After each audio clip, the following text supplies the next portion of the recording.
पिछले दिनों parliament house से कानून पास हुआ कि 18 साल से कम उम्र लड़का या लड़की आपस में निकाह नहीं कर सकते और इस निकाह को नाजायज और गैर कानूनी करार दिया गया।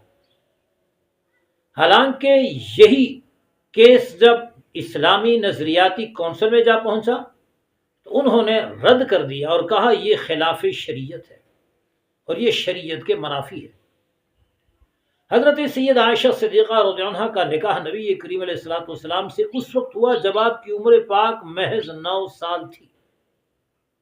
मुल्क का नाम इस्लामी जमहूरिया पाकिस्तान और आईन पाकिस्तान में दर्ज है कि यहाँ कोई कानून खिलाफ शरीयत नहीं बन सकता। इसके बावजूद सदर पाकिस्तान ने दस्तखत कर दिए और बाकायदा ये कानून नाफिज हो चुका है। ये हमारा हाल है। अब हमें अपने किरदार का जायजा लेना